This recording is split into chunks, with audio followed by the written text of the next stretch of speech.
클릭해 주셔서 감사합니다. 항상 건강하세요. 좋아요와 댓글은 영상 제작에 큰 힘이 됩니다. 옛 이모 이야기 바로 시작합니다. 옛날, 아주 옛날 소나무 마을에는 성실한 나무꾼 이수환이 살고 있었습니다. 이수환은 어릴 적 화재로 얼굴 오른쪽에 커다란 흉터를 입었지만 그의 성품은 봄날의 햇살처럼 따뜻했습니다. 키는 보통보다 작았으나 산에서 나무를 하며 다져진 강인한 체격을 지녔고 마을에서는 그의 근면함과 정직함을 모두가 알았습니다. 수환아, 너도 이제 30을 넘었으니 장가를 들어야 하지 않겠느냐. 어느 봄날 이 노인은 아들 수환에게 말을 건넸습니다. 어머니 김씨도 옆에서 한숨을 내쉬었습니다. 아버님, 어머님 걱정 마십시오. 인연은 때가 되면 찾아올 것입니다. 하늘이 정해놓은 인연을 서두른다고 해서 좋은 것만은 아닐 겁니다. 수아는 미소를 지으며 대답했지만 그의 마음속 깊은 곳에는 쓸쓸함이 자리하고 있었습니다. 몇 번의 혼담이 있었으나 모두 그의 얼굴 흉터를 보고 망설이다 사라졌기 때문이었습니다. 그해 가을 조선은 큰 가뭄으로 곡식이 말라 죽고 농민들은 굶주림에 시달렸습니다. 그러나 소나무 마을은 뒷산에서 흘러내리는 맑은 물이 있어 다행히 농사를 망치지는 않았습니다. 하지만 마을 입구에는 끼니를 구하러 온 유랑민들이 날로 들어갔습니다. 초가을의 햇살이 숲을 비추던 어느 날 수아는 평소처럼 지게에 나무를 지고 마을로 내려오고 있었습니다. 그때 마을 어귀 나무 아래에서 웅크린 채 앉아있는 한 여인의 모습이 눈에 들어왔습니다. 여보시오, 괜찮으십니까? 며칠째 굶으셨습니까? 수환이 다가가 물었습니다. 여인은 길게 늘어진 머리카락 사이로 수환을 올려다보았습니다. 그 순간 수환은 여인의 얼굴 왼편에 자신과 비슷한 큰 흉터가 있음을 발견했습니다. 가슴이 찌릿하며 이상한 감정이 일었습니다. 사흘째 먹지 못했습니다. 여인의 목소리는 바람에 흔들리는 낙엽처럼 가냘펐습니다. 수환은 망설임 없이 도시락 보따리를 풀어 쌀밥과 나물을 건넸습니다. 먹어보시오. 별것 아니지만 배고픔은 달랠 수 있을 것이오. 그때 지나가던 이장이 수환에게 소리쳤습니다. 수환아, 또 유랑민을 돕고 있구나. 자네 인정이 많은 건 알지만 요즘 같은 때 낯선 일을 도왔다간 화를 입을 수도 있네. 얼른 집으로 돌아가게. 수환은 미소로 답하고 여인에게 음식을 건넨 뒤 집으로 향했습니다. 그러나 저녁나절 문 밖에서 희미한 기척이 들려나가 보니 그 여인이 서 있었습니다. 제발 저를 데려가 주십시오. 저 집안일은 무엇이든 할 수 있습니다. 밥을 짓고 빨래를 하고 마당을 쓸고 단지 머물 곳이 필요할 뿐입니다. 여인은 무릎을 꿇고 수환에게 간청했습니다. 그녀의 눈에는 절박함이 서려 있었습니다. 수환은 잠시 생각에 잠겼습니다. 부모님이 반대하실 것이 뻔했지만 그녀의 얼굴에 있는 흉터를 보니 마치 하늘이 정해준 인연처럼 느껴졌습니다. 이름이 어떻게 되십니까? 저는 기억이 없습니다. 어디서 왔는지 누구인지 기억나지 않습니다. 여인은 고개를 숙인 채 대답했습니다. 그럼 일단 들어오시죠. 부모님과 상의해 보겠습니다. 예상대로 부모님은 크게 반대하셨습니다. 특히 어머니 김씨는 눈물까지 보이며 아들을 말렸습니다. 아들아, 내 마음씨가 고와 불쌍한 처지의 여인을 돕고 싶은 마음은 이해하지만 정체도 모르는 유랑민을 집에 들이는 건 위험하단다. 하지만 수아는 결심이 섰습니다. 어머님, 제 책임 하에 그녀를 도우려 합니다. 그녀의 얼굴에 있는 흉터. 마치 저와 같은 운명을 지닌 사람 같아 외면할 수가 없습니다. 결국 부모님은 마지못해 동의하셨고 수아는 여인에게 민화연이라는 이름을 지어주었습니다. 민은 민첩하고 영리하다는 뜻이고 화연은 꽃잎처럼 아름다운 인연이란 의미였습니다. 화연은 이수환의 집에서 살게 되었고 그녀는 정말 부지런하고 영리했습니다. 부엌 일부터 빨래에 바느질까지 못하는 것이 없었고 특히 약초에 대한 지식이 해박하여 마을 사람들이 아프면 약을 다려주기도 했습니다. 그녀의 정성어린 보살핌에 이 노인 부부의 마음도 점차 누그러졌습니다. 화연이 마을에 정착한 지 반년쯤 지났을 때 그녀와 수아는 자연스럽게 가까워졌습니다. 서로의 흉터가 아닌 마음을 보게 된 두 사람은 마침내 혼인을 결정했습니다. 혼례식은 소박했지만 따뜻했습니다. 마을 사람들은 처음에는 흉터 있는 둘이 만났으니 잘 어울린다며 수군거렸지만 화연의 친절함과 지혜로운 모습에 점차 그녀를 인정하게 되었습니다. 그런데 혼례식 날 수안의 사촌 박도진이 찾아왔습니다. 도진은 이수안보다 얼굴도 준수하고 체격도 좋았으며 말솜씨도 뛰어났습니다. 그는 한양에서 장사를 하다가 실패해 고향에 돌아온 참이었습니다. 사촌형, 오랜만입니다. 형수님도 만나 뵙게 되어 영광입니다. 도진은 공손하게 인사했지만 화연을 바라보는 그의 눈빛에는 무언가 다른 감정이 스쳐 지나갔습니다. 그는 화연의 얼굴에 흉터가 있음에도 그 밑에 감춰진 미모를 알아볼 수 있었던 것입니다. 수아는 사촌 동생을 반갑게 맞이했고 어려운 처지에 있는 도진에게 함께 살자고 제안했습니다. 도진은 감사하다며 수아의 집에 머물게 되었습니다. 며칠 후 화연은 수아에게 한 가지 제안을 했습니다. 여보, 마을 뒷산에 자라는 쌀이나무 덤불 사이에는 벌레들이 많이 살고 있어요. 저희가 그곳에 닭장을 만들어 닭을 키우면 어떨까요? 벌레를 먹고 자란 닭은 살이 오르고 알도 잘 나올 거예요. 수아는 아내의 제안에 기뻐했습니다. 곧 그는 뒷산 일부를 정리해 닭장을 만들었고 화연은 정성껏 닭을 돌보기 시작했습니다. 놀랍게도 화연이 돌본 닭들은 병에 걸리지 않고 빠르게 자랐으며 맛있는 달걀을 많이 낳았습니다. 형수님은 정말 대단하십니다. 마치 선녀가 내려온 것 같아요. 도진은 화연을 칭찬했지만 그의 눈빛은 점점 더 욕심스러워졌습니다. 시간이 흐를수록 닭 농장은 번창했고 수안과 화연은 인근 장터에서도 유명해졌습니다. 이수안의 닭은 품질이 좋기로 소문이 나 멀리서도 사람들이 찾아왔습니다. 농장이 커지자 수안은 도진에게 농장 관리를 부탁했고 자신은 장터에 나가 판매를 담당했습니다. 결혼 1년째 되던 보름달이 뜬 밤, 놀라운 일이 일어났습니다. 수안이 아침에 일어나 화연을 보니 그녀의 얼굴에 있던 흉터가 완전히 사라져 있었던 것입니다. 여보, 당신 얼굴에 흉터가 없어졌어요. 수안은 놀라움에 입을 다물지 못했습니다. 화연도 놀라서 거울을 보더니 감격에 겨워 눈물을 흘렸습니다. 어떻게 이런 일이, 마치 꿈만 같아요. 화연의 얼굴은 흉터 없이 고운 피부와 단아한 이목구비로 빛났습니다. 마을 사람들은 이 소식을 듣고 모두 놀랐고 어떤 이들은 하늘이 내린 기적이라고 말했습니다. 그러나 도진의 마음속에는 질투의 불꽃이 더욱 커졌습니다. 아름다운 화연이 보잘것없는 수안의 아내라는 사실이 그에게는 참을 수 없는 고통이었습니다. 어느 날 밤 화연은 꿈에서 한 노인을 만났습니다. 노인은 그녀에게 말했습니다. 내가 참된 사랑을 찾았구나. 흉터는 너를 보호하기 위한 것이었다.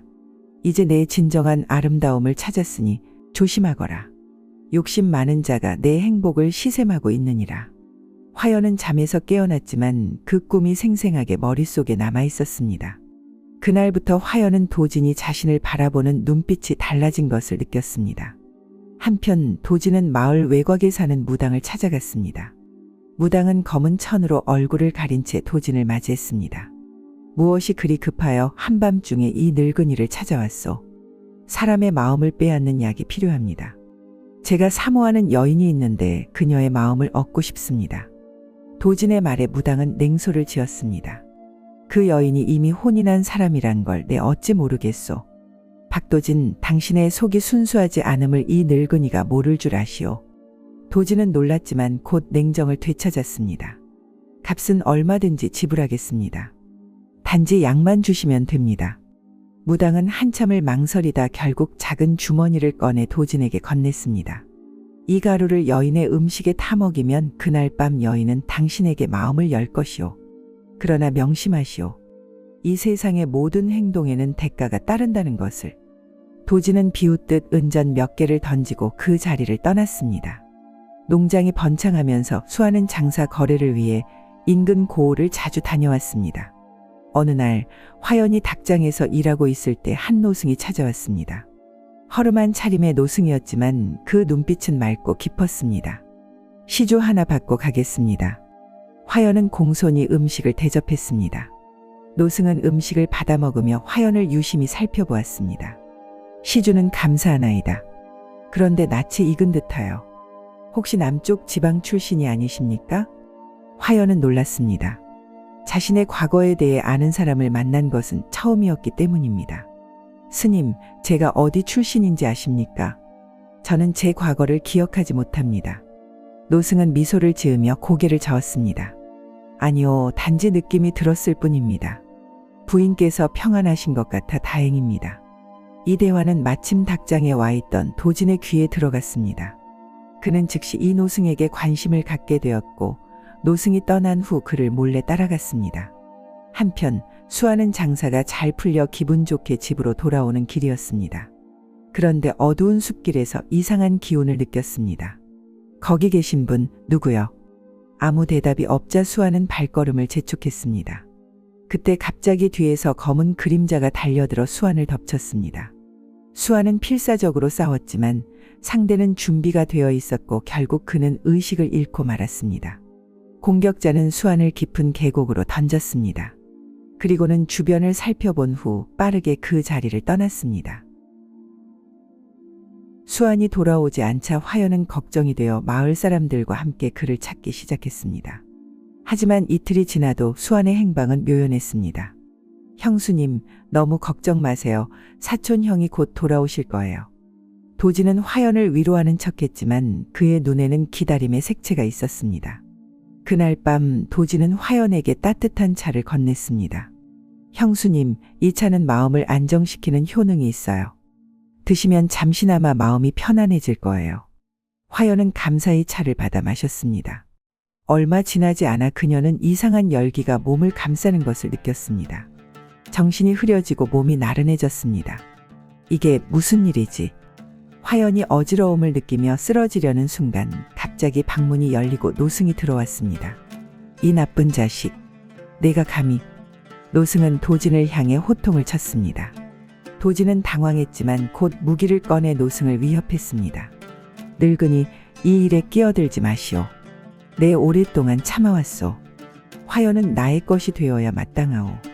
그때 화연의 의식은 점점 흐려졌습니다. 하지만 그녀는 마지막 순간 노승의 얼굴을 보았고 그 순간 기억 속에 뭔가 떠올랐습니다. 스승님? 화연의 목소리는 가냘펐지만 그것은 노승에게 큰 충격을 주었습니다. 노승은 화연을 보호하기 위해 도진 앞으로 몸을 던졌고 두 사람은 치열한 싸움을 벌였습니다. 노승은 나이가 많았지만 놀라운 무예를 선보였고 도진은 결국 제압당했습니다. 그 순간 누가 방 안으로 들어왔습니다. 여보, 수안이었습니다. 그는 계곡에 떨어졌을 때 우연히 그곳을 지나던 노승에게 구조되었던 것입니다. 노승은 수안에게 도진의 음모를 알려주었고 두 사람은 함께 화연을 구하러 서둘러 왔던 것입니다. 도진, 내가 어떻게? 우리는 한 식구였는데. 수안의 목소리에는 배신감과 분노가 가득했습니다. 도진은 결국 자신의 죄를 자백했습니다. 그는 화연의 아름다움에 반해 수안을 해치고 화연을 차지하려 했던 것입니다. 그런데 이때 노승이 자신의 정체를 드러냈습니다. 그는 화연의 옛 스승이었던 것입니다. 화연아, 아니, 민월공주, 이제 기억이 돌아오는가? 노승의 말에 방 안의 모든 사람들이 놀랐습니다. 화연은 정신을 차리기 시작했고 그의 말에 눈을 크게 떴습니다. 스승님, 제가 공주라고요. 노승은 천천히 고개를 끄덕였습니다. 그렇소. 당신은 남부 진주 땅의 민 가문 후예로 민월공주였소. 3년 전 우리 고을은 이웃 나라의 침략을 받았고 공주님의 부모님은 전투 중 돌아가셨소. 적들이 공주님을 찾고 있었기에 나는 공주님을 보호하기 위해 특별한 약을 만들어 기억을 지우고 얼굴에 흉터를 만들었던 것이요. 화연, 아니 민월공주는 충격을 받았지만 점차 기억의 조각들이 돌아오기 시작했습니다. 자신이 어린 시절 진주 땅에서 부모님과 행복하게 살았던 기억, 그리고 갑작스러운 전쟁과 도망치던 순간들. 하지만 스승님, 제 얼굴의 흉터는 어떻게 사라진 건가요? 그 약의 효능은 3년이었소. 그리고 진정한 사랑을 만나면 흉터가 사라지게 만들었소. 당신과 이수안의 사랑이 진실됨을 증명하는 것이오. 수아는 이 모든 이야기를 듣고 놀랐지만 그에게 민월은 여전히 그가 사랑하는 화연일 뿐이었습니다. 저는 공주를 사랑한 것이 아니라 화연을 사랑했습니다. 그녀가 누구든 제 마음은 변함없습니다. 민월은 수안의 손을 꼭 잡았습니다. 그녀의 눈에는 사랑과 고마움이 가득했습니다. 이후 도지는 관가에 넘겨져 유배형에 처해졌고 민월의 정체는 아직 비밀로 유지되었습니다. 스승은 민월에게 선택권을 주었습니다. 이제 당신은 고향 진주로 돌아갈 수도 있어. 당신의 백성들이 기다리고 있을 테니. 민월은 잠시 생각에 잠겼다가 고개를 저었습니다. 스승님, 저는 이곳에서 새 삶을 찾았습니다. 진정한 사랑도 만났고요. 제가 돌아간다 해도 이미 모든 것이 달라졌을 테죠. 저는 이제 이수안의 아내 민화연으로 살고 싶습니다. 스승은 미소를 지었습니다. 현명한 선택이요. 행복하게 살기 바라오. 그날 밤 민월과 수아는 오랜만에 편안한 잠을 이루었습니다. 그런데 한밤중 민월은 수안이 자신을 바라보고 있는 것을 느꼈습니다. 여보, 무슨 생각을 그리 하십니까? 당신이 정말 공주님이라니 믿기지 않습니다. 민월은 부드럽게 미소를 지었습니다. 이제 저는 그저 당신의 아내일 뿐입니다. 민화연, 당신이 지어준 그 이름으로 살고 싶어요. 수아는 아내를 품에 안았습니다. 그의 마음은 깊은 사랑으로 가득 찼습니다. 그럼 오늘 밤 진정한 공주님을 모시듯 정성을 다해 보여드려도 될까요? 민월의 얼굴이 붉어졌습니다. 그녀의 눈에는 수줍음과 함께 열정이 깃들었습니다. 그렇게 해주신다면 영광이겠습니다. 나의 왕. 방 안에는 촛불 하나만이 그들의 그림자를 벽에 드리웠고 두 사람은 서로에게 온전히 몸과 마음을 바쳤습니다. 수안의 손길은 부드럽고도 강렬했으며 민월은 처음으로 자신의 진정한 모습을 사랑하는 이에게 모두 내보였습니다. 그들의 사랑은 밤이 깊어갈수록 더욱 뜨거워졌고 민월은 공주로서도 경험하지 못했던 참된 행복을 맛보았습니다. 두 사람의 사랑은 그 어느 때보다 깊어졌고 그들은 서로에게 영원한 맹세를 했습니다. 옛 이모 영상을 빠르게 만나보시려면 가운데 동그라미를 클릭하여 구독을 눌러주세요. 새로운 영상이 올라오면 알림이 옵니다. 다음 동영상과 추천 영상도 재미있으니 많은 시청 바랍니다. 감사합니다.